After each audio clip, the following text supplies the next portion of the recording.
Welcome to the National Museum of Malaysia, located here at Kuala Lumpur. My name is Mantong. I'm a volunteer here at the National Museum of Malaysia. And today I would like to share with you the beautiful story of our country, Malaysia. The National Museum consists of 4 galleries spread across 2 levels.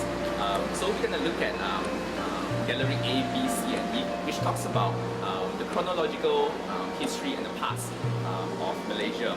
Now, starting from the prehistoric era, we're going to look at Malaysia like thousands of years ago, how this land and this environment was formed. We're going to move on to the next gallery and look at the Malay kingdoms, and then followed by the colonial era in Malaysia, and finally we're going to look at how Malaysia achieved its independence in the last gallery. Alright, so now let's start with the first gallery. The first gallery would be the early history, which is located in Gallery A, where we're going to look at Malaysia from millions and thousands of years ago and how we evolved and changed over time. And this gallery we're going to look at a very long time period, from millions and thousands of years ago to about within the last millennium, which is about 1,000 years ago.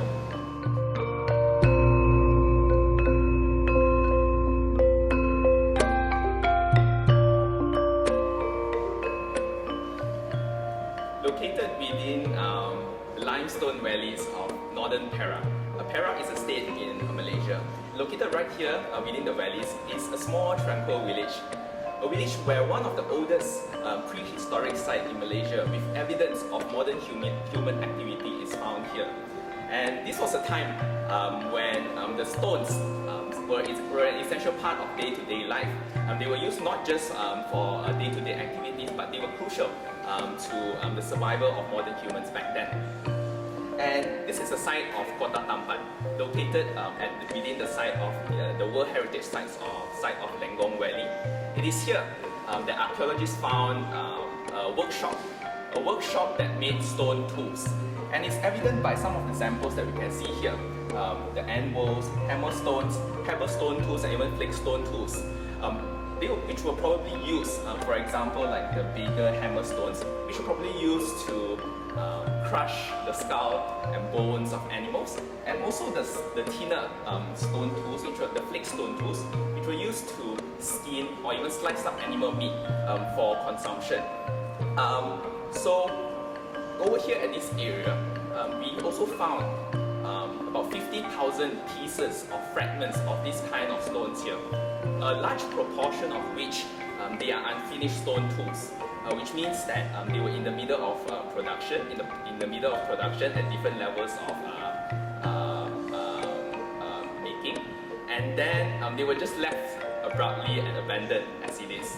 Now, this site is dated to at least 74,000 years ago. What happened here was that there is a lake, a very beautiful lake in Sumatra that we know today. It's called Lake Toba. But before it actually became a lake, it was actually a volcano mountain called Mount Toba. And about 74,000 years ago, a major eruption happened at this place. Some say it's still one of the largest known volcanic eruption to human to date. And that large eruption spilled large amounts of volcanic ashes into the air, and it covered most of Southeast Asia, including the site of Kota Tampan, Lenggong Valley. And as a result of that, when archaeologists found this place, we found that it was actually covered in a thick layer of volcanic ashes. Some places as thick as 9 meters, which is even higher than the ceiling that I'm standing under today.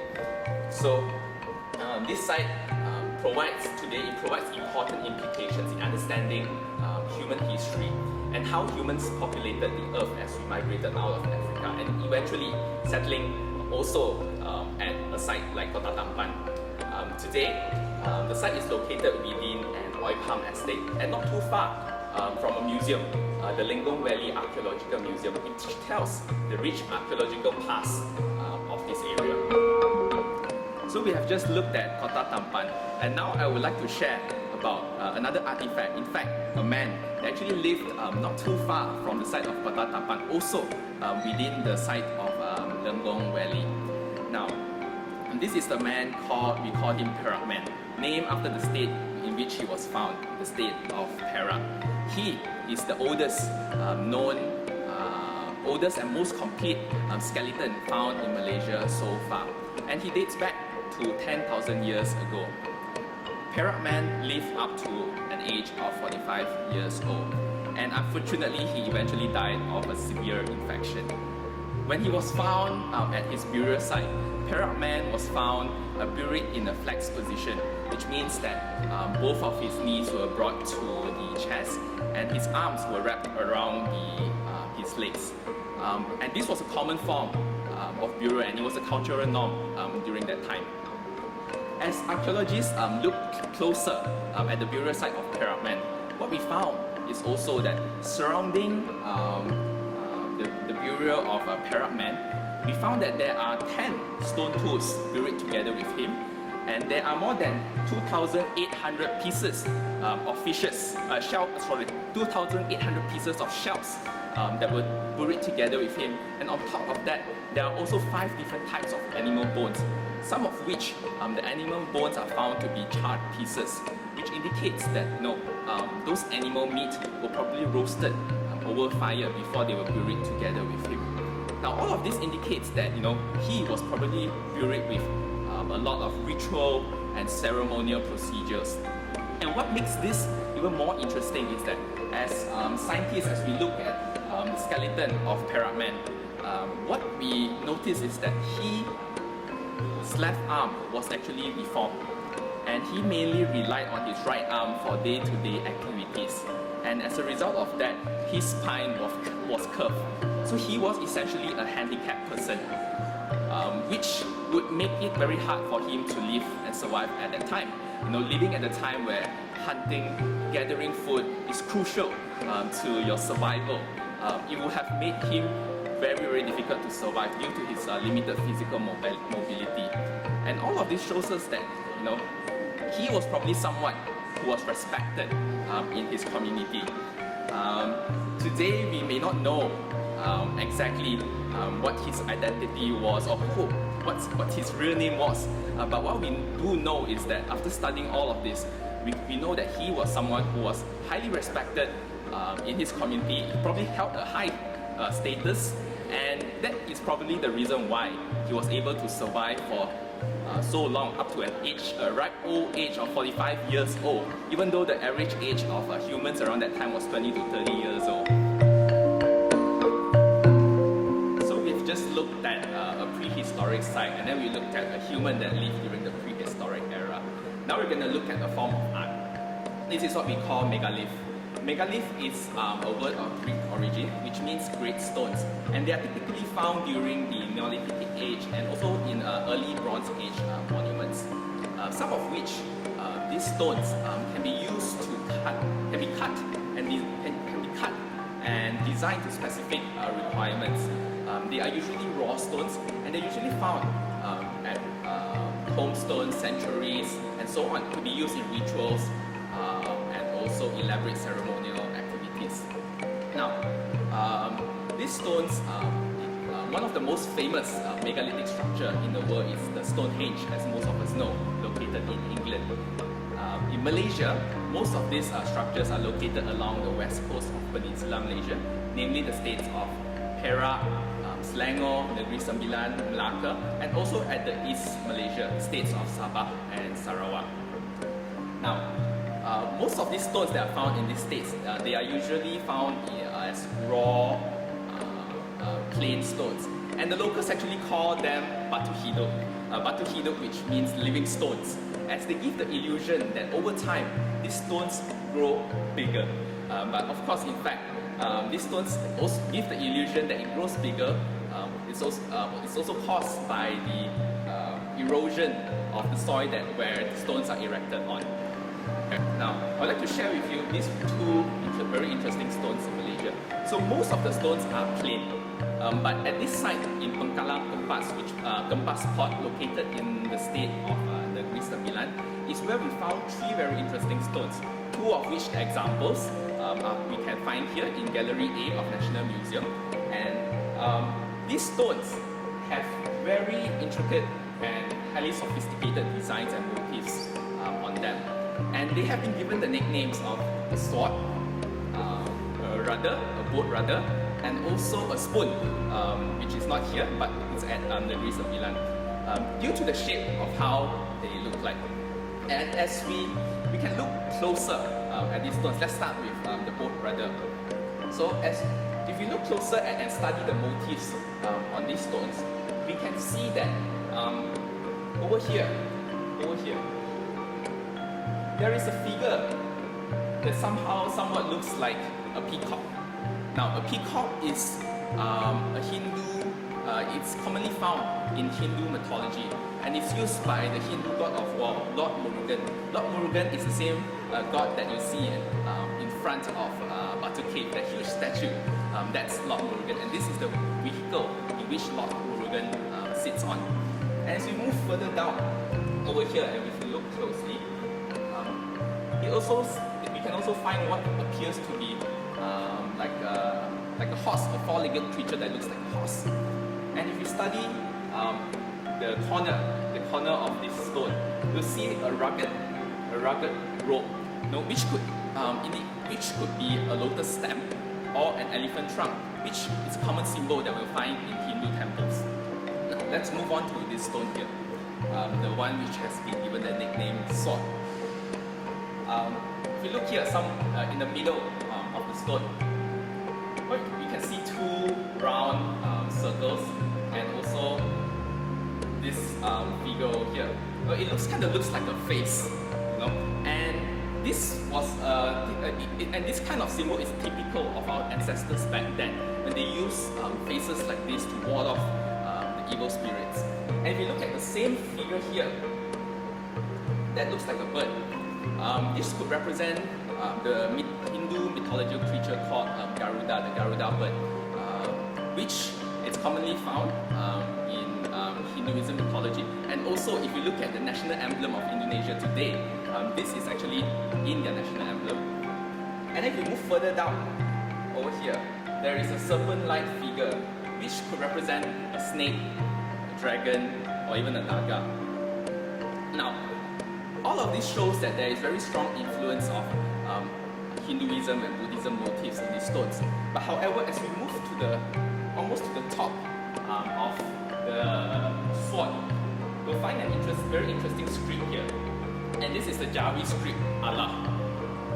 And it is generally accepted and believed that this script was probably added later on to the stones, as where these stones are located is also within an Islamic grave complex, which commemorates the death of a holy man called Ahmad Majanu during the year 1462. Now, 1462 was the century where Malacca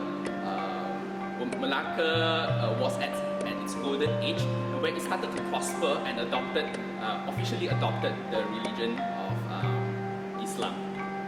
And so this is an interesting, it represents an interesting time and also history of how different religions came to this land and sort of like intermix and intermingle with one another. Hinduism, Buddhism, and also now we're starting to see the Islamic faith arriving at this land. And in this gallery A, there are actually a lot more artifacts that we can look at. We have started with the prehistoric site to Parrot Man, and now finally at the megalithic structures. These are just three out of the many more artifacts that you can find here in Gallery A. However, for now, we're going to move on to the next gallery, where we're going to look at how, after the prehistoric era, how societies actually evolved and developed into major kingdoms. Hi, my name is Ilani. Welcome to Gallery B. This gallery talks about the Malay kingdoms as early as the 2nd century, and its empires ruled all over the region, across not just the Malay Peninsula, but across what we know as Southeast Asia now.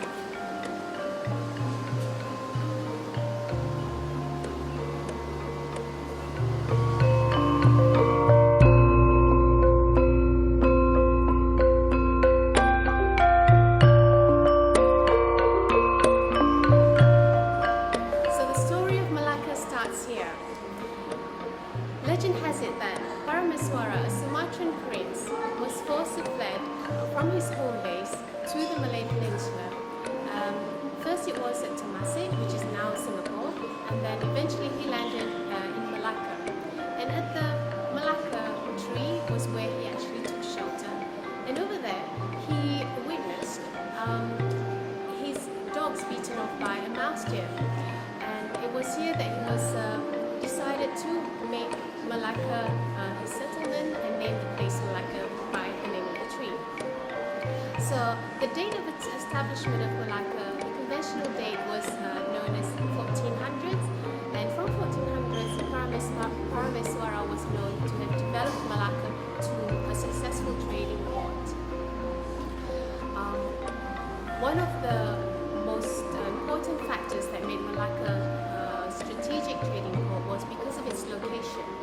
So sandwiched between the Sumatran island and the Malay Peninsula lies the Straits of Malacca.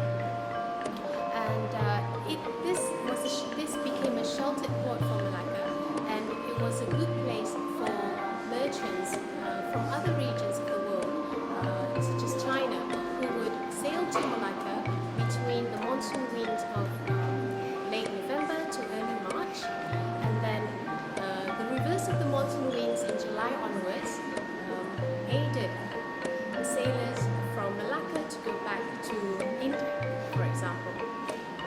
So this ingoing and outgoing of traffic, sea traffic, made Malacca become a very active trading place, and it reached its golden age, its peak in the 15th century. This was about the 1450s to 1470s during the reign of Sultan Mansur Shah, the 6th Sultan of Malacca.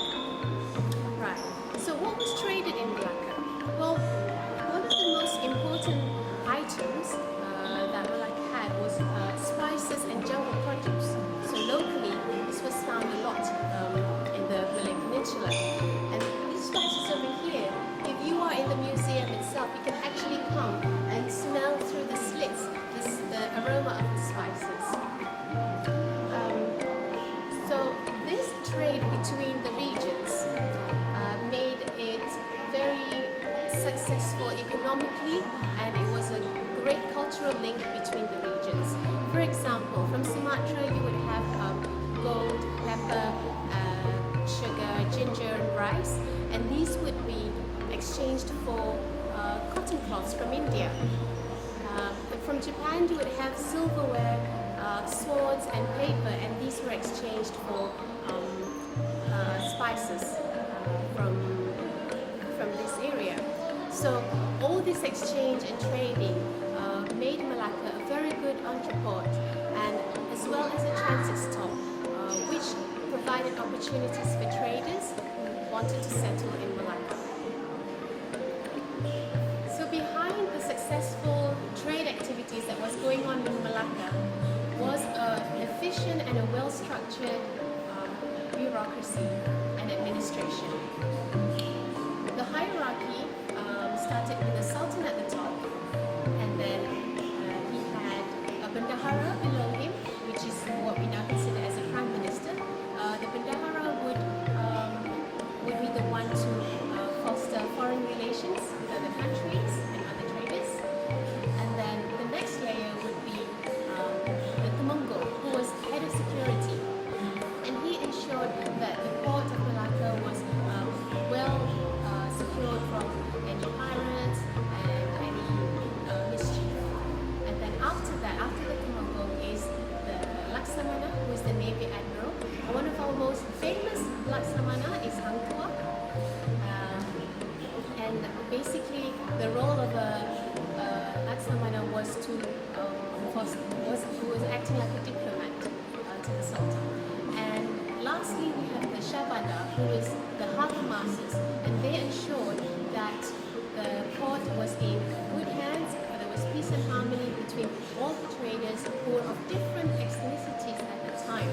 Malacca was said to have 84 languages spoken at that time. So you can imagine the amount of different people coming from all over the world just to trade with Malacca.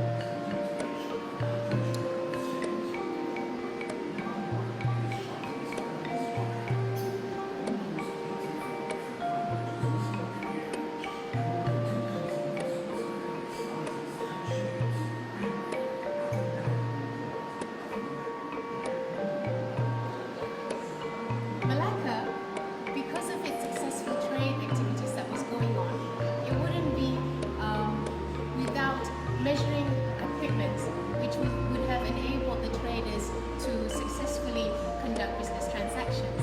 So over here we have a scale, a weighing system, and this was used to make sure that the business transactions between the traders and the merchants were done fairly.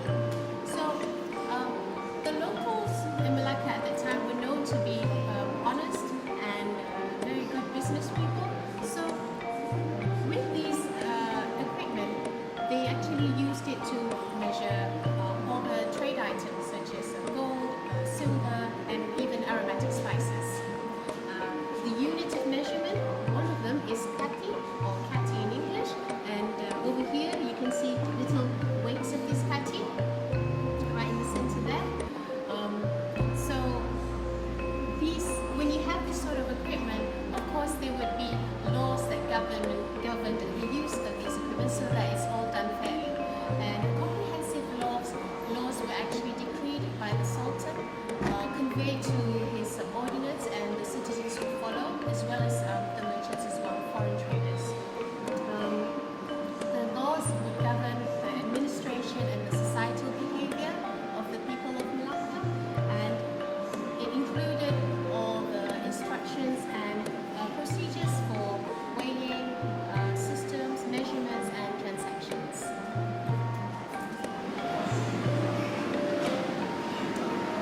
So let's sail away from the Straits of Malacca and go into the South China Sea. Off the coast of the peninsula lies the South China Sea, which links East Asia with Middle East and India. It was common at the time for ships to be sailing long distances, and as they sail in order to do trade with other regions, there would be sea incidents such as fire or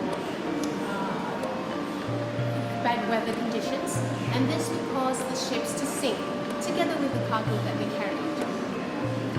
Active maritime trade started as early as the 9th century, and this was evident from the shipwrecks which were found, one of them in southern Sumatra. It had artifacts and ceramics from the Sui dynasty. So in 1990s, we come towards the present day. In the 1990s, Malaysian divers recovered shipwrecks off the coast of Malaysia. A lot of them were found belonging to the Chinese dynasties.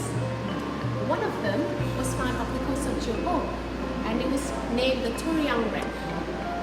The Turiang wreck carried large Chinese celadon pottery, which as you can see here, and such pottery had a nice green glaze to it, which is significant of the type of pottery made in some famous kilns only found in China at that time. Together with the Turiang wreck, together with this Chinese pottery, there were also jars from Thailand and earthenware from Vietnam. Okay, now let's go on to another special wreck. And this wreck, also found in the 90s, it was found off the coast of Pahang. And this wreck has an interesting, mysterious story to it, because when the divers found it, it was not found together with the ship structure itself. There was no wooden pieces of the ship structure, but what was found were the ceramics intact in the shape of the structure of the ship at the bottom of the seabed. So the theory was that the ship was actually made by probably softwood which deteriorated over time, leaving just the precious cargo intact.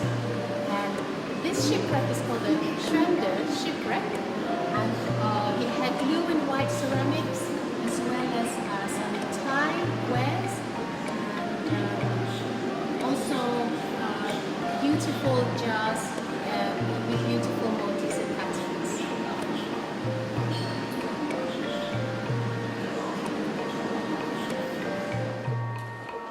Hi, it's me again, Man Hop.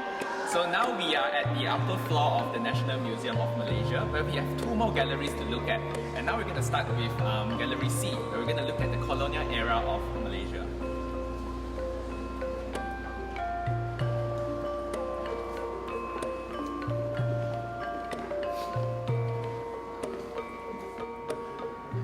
The 15th century was the golden age of Malacca. This growth and prosperity associated Malacca to to be a place where some of the most lucrative trade in the world, where goods were traded, including the very valuable spices. And this kind of fame and prosperity also attracted the attention of many powers far away. And towards the end of the 15th century, the Roman Catholic Church, the Pope, got together the Spanish Empire and also the Portuguese Empire. So they got both sides to sit together to come to an agreement to resolve land conflicts and land disputes. And so they got to an agreement called the Treaty of Tordesillas, which was agreed on at the end of the 15th century. And this agreement essentially split the world into two, the East and the West, the two terms which we still commonly use today to reference to the world. The West would belong to the Spanish, and the East, which includes Africa and also the whole of Asia, would belong to the Portuguese. And so the Portuguese would initiate sea voyages to explore the world in the East. And the Portuguese, after arriving at India in 1502, the King of Portugal would send his admiral, Lopes de Silveira, this guy over here, in 1509 to the Malacca Sultanate to foster relations. This was the first time the Portuguese set foot on Malacca, and they wanted to do business with Malacca. He went there with 5 ships, and they were there to make trade agreements. Initially, Lopes de Silveira and his delegation was very well received by the Sultan. However, not everyone welcomed him, especially the merchants, which saw him as an additional competition that they will bring to the region. And as such, the delegation was eventually captured and 2 of his ships set on fire. And of course, the King of Portugal was not happy with this. And 2 years later, in 1511, the King of Portugal sent another guy, Alfonso de Albuquerque.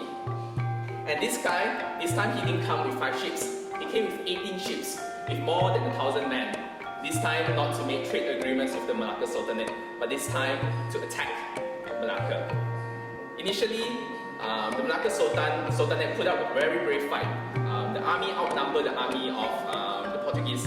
However, they were no match compared to the better-equipped Portuguese army that came. And Malacca, unfortunately, fell in August 1511. And this would mark the beginning of the colonial era of Malacca.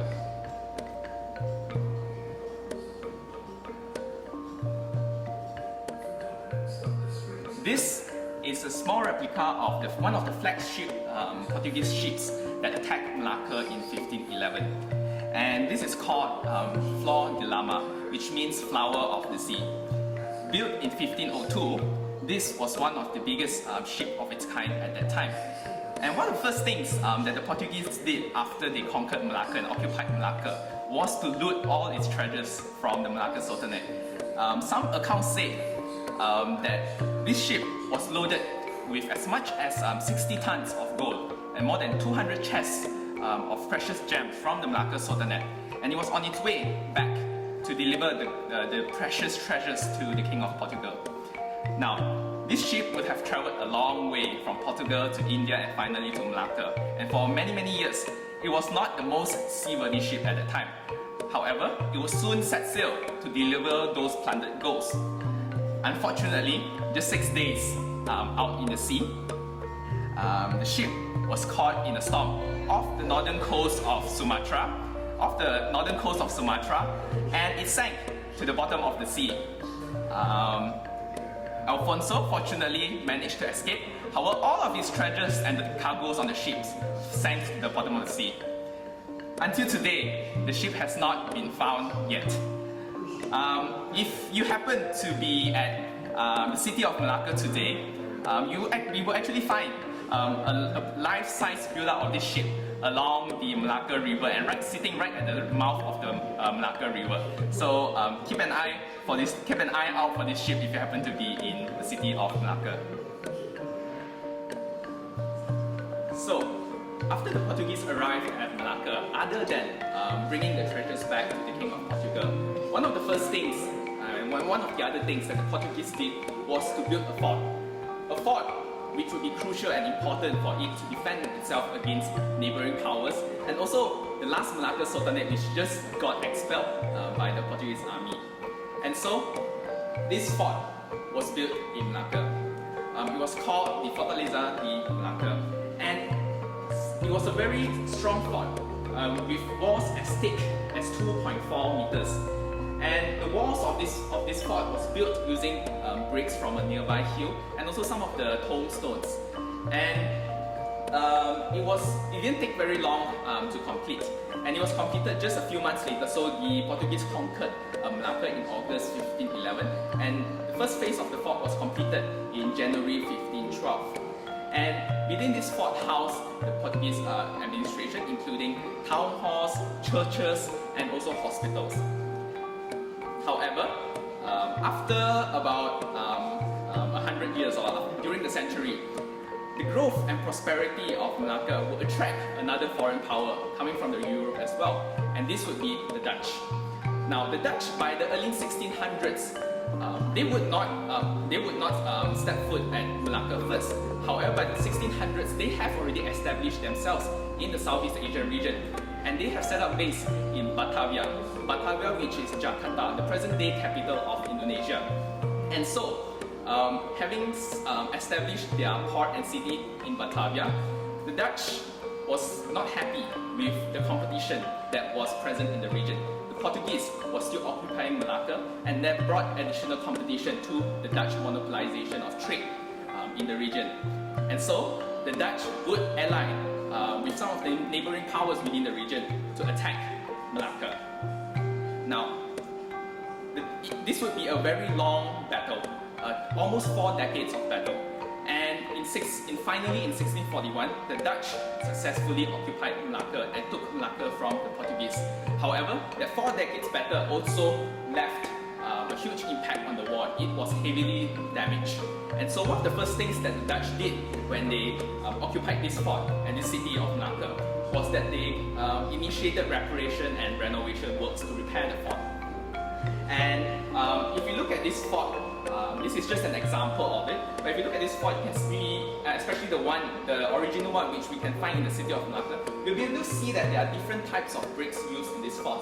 The larger bricks that we see here are the original bricks used by the Portuguese, and over the structure of this fort, you'll be able to see smaller bricks as well. And those bricks were the bricks used by the Dutch to repair this fort. And as we look at the arc of this gate here, it has the inscription Anno 1670, which mark the completion of the renovation works done by the Dutch. They completed renovating this fort in 1670. And on top here, we will be able to also see the coat of arms of the Dutch East India Company, the company in which the Dutch used to occupy Malacca. Now, this was a huge fort. However, around the 18th century, another power will come to this region, and it is the British. Now, the British around at the 18th century, they have established themselves in the Straits of Malacca, namely in the town of Georgetown. And so, when they were settling in the city of Malacca, the first thing that they did was that they demolished. They started the demolition works of the fort because they wanted to prevent the fort and the city to be used as a center to rebel against the British, which they already had business interests along the streets from the town of Georgetown. And so most of the fort was demolished as a result of that. And what we see today, this gate here, is the gate Porta de Santiago, and it is the remaining gate of this once great Malaccan fort. And if you go to the city of Malacca today, which is also a UNESCO World Heritage Site, we can actually see this fort in its original form. So, when the Dutch occupied Malacca, they actually did so through a company, a multinational and a mega corporation called the Dutch East India Company, one of the first of its kind during that time. Created in 1602, the Dutch East India Company was a huge company. Think of the likes of the mega corporations that we have today and the mega conglomerates that we have today like Samsung. The Dutch East India Company was something like that, only much bigger. And not just that, the Dutch East India Company was given powers by the Dutch government to monopolize trade in Asia. And for them to do so, they were also given powers by the Dutch government to raise army, to go for war, to negotiate treaties with other powers, and also to establish colonies to achieve their purpose of monopolizing trade in Asia and also to bring back the valuable spices to the European market. And so the Dutch East India Company would eventually monopolize trade in the whole of Asia. And not just the spice trade that they monopolized, but they also monopolized the porcelain trade. The porcelain trade, which was manufactured and came mainly from China and Japan at that time. And it's very interesting. This is one example of a porcelain bowl or plate that would have passed through the ports of Malacca back then. And even though they came from China or Japan, they carried the insignia of the Dutch East India Company, VOC, right in the middle. And that shows how influential and powerful the Dutch East India Company was in the region. And over here, we will also see two very interesting chairs. These are furnitures from the Dutch. They are quite popular and common in Dutch. However, and these were brought to the city of Malacca. And as you can imagine, these chairs, just like the banquet chairs that we have, in our conference halls today, they were initially covered with cushions. However, over time, due to the humidity and the heat in the tropical area, those cushions eventually needed to be replaced. And what better to replace it with than something that we can find in abundance here in the tropical, which is rattan, a type of jungle product. And they weaved it and replaced the cushions with the rattan on these Dutch chairs, which they used during the administration.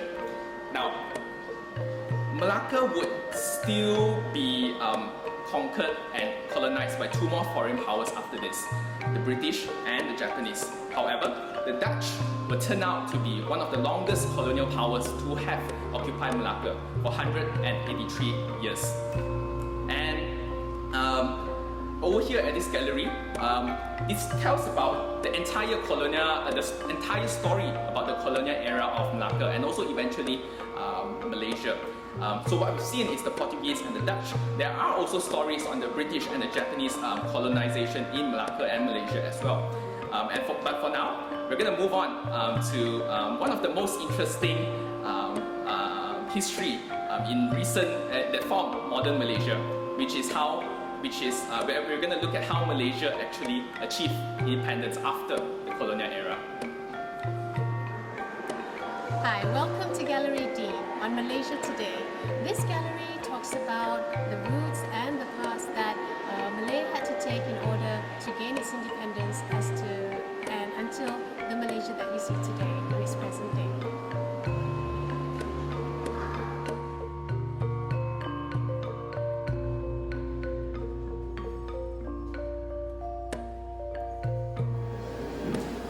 After the Second World War, the British reoccupied Malaya. Malaya was known to be resource-rich with tin and rubber, and this made the British wanted to stay. In 1948, Malaya had a black history where the local communists resisted the interference of the colonial British government, and they did this by creating a lot of violence and havoc in the country. In 1948, 3 European plantation managers were murdered in the state of Negara by a group of local communists. This triggered the British to start declaring an emergency in order to take matters at hand.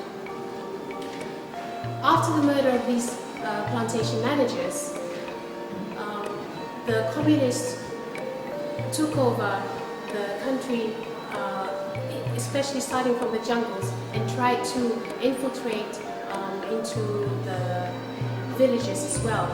So the British wanted to manage the situation, and they came up with a bridge plan. Through their Hearts and Minds campaign, they tried to get the trust and respect from the locals, who some of them were actually giving supplies to the communists and help them in in the violence that they were doing throughout the nation. Public transportation were disrupted, and overall economic progress was hindered. These were some of the things that the communists did during that time.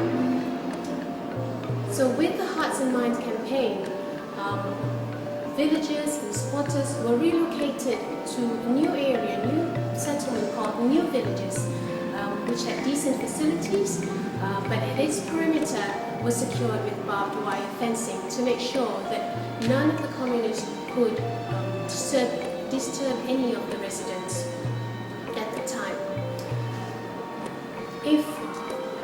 At the New Villages, there was also a home guard station at the exit and the entry point of these new villages. And this home guard would check the belongings of anybody who went through the exit and entry points. And of course, there were only single entry exit points, so to make sure that all the in and out of the traffic was safely guarded and inspected. Along with the home guard system, curfews were also being put in place at this time. Sometimes residents couldn't leave their villages for as much as 22 hours per day. This was during special investigations carried out during the curfew time. Other than that, a lot of the time the residents were living quite happily in their new villages, as the authorities and the British government were trying to control the emergency situation with the communists. So this was a challenging time, and the reason why it's termed an emergency instead of a war, because in actual fact the people who lived through this emergency period, which lasted about 12 years, they reported that it was as if it was a full-scale war. But the reason why we term it as the emergency is so that the plantation managers could claim for insurance, because the insurance companies wouldn't reimburse if it was claimed under category of acts of war. And slowly, with the campaigns that the British had in place, as well as the Malayan police and the Malayan army, who made sure that everything was secured and the locals were protected from the communists. The communists slowly lost their power when they had lost supplies and support from the locals.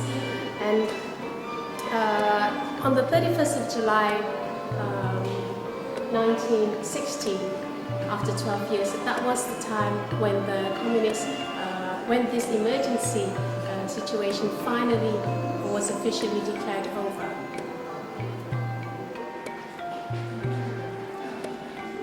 So in the year 1955, the first federal elections took place. So the Malayan emergency period was from 1948 to 1960, and in 1955, 5 years even before the emergency period was declared over, the first elections were held. And at this time, the British recognized that and was aware that Malaya wants to seek its independence. So there was an alliance party, which is a political party, which consisted of UMNO, MIC and MCA, the three main races in Malaya at the time. They were representatives of this alliance party, and the general elections took place, with the Alliance Party winning, and eventually it was led by Tunku Abdul Rahman. So in the year 1955, after the general elections,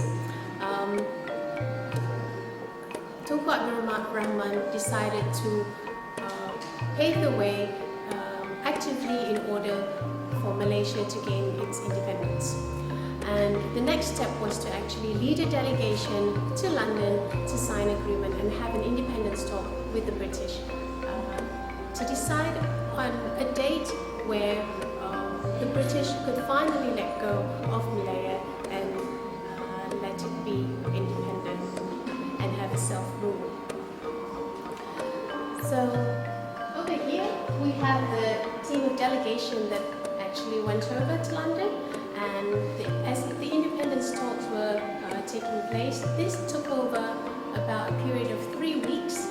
So they went to London in January, and in early February they came back. The talks were successful, and there was finally a date where Malaya could be called independent. And coming back to Malaya, Tunku Abdul Rahman chose Malacca, which the nation has its history of origin there. He suitably chose a place to announce the date of independence to the crowd.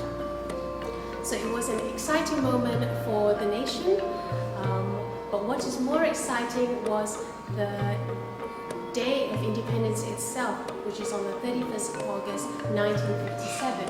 So let's walk with me as I take you through the next area of this gallery, which shows the scenery of that day. So on the 31st of August 1957, this special day, which was memorable to many Malaysians, on that very day, the Declaration of Independence was handed over by the British to Tunku Abdul Rahman.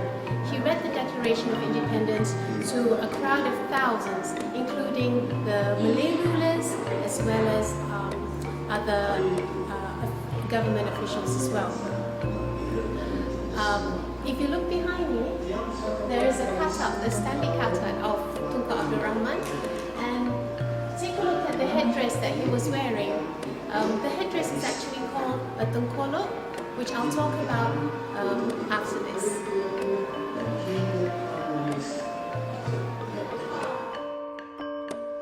Tengkolok is a headdress worn by men, Malay men, and it would complete the traditional Malay outfit, which is called the baju Melayu.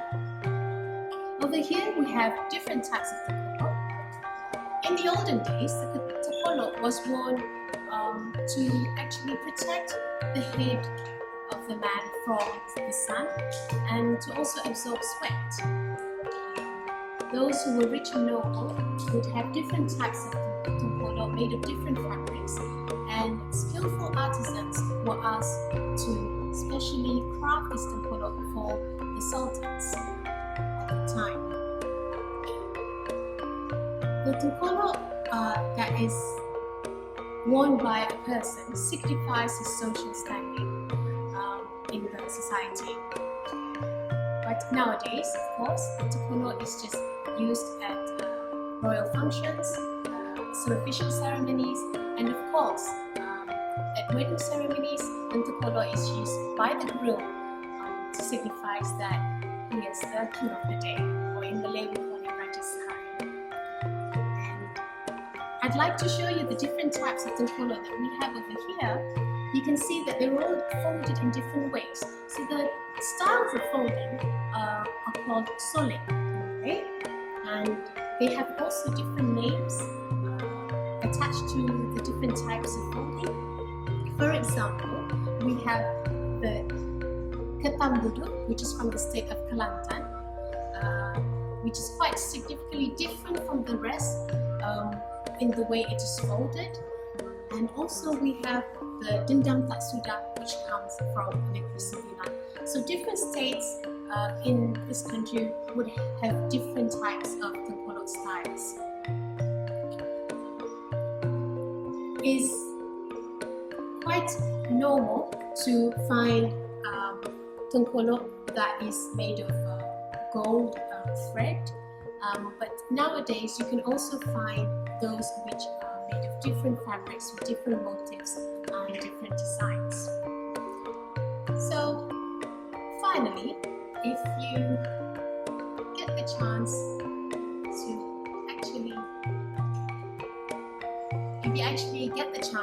to look at a Malaysian currency note, which I have one in my pocket now, you can take a look at the tengkolok that our first king is wearing over here, and he wears it in the style of dendang tak sedap.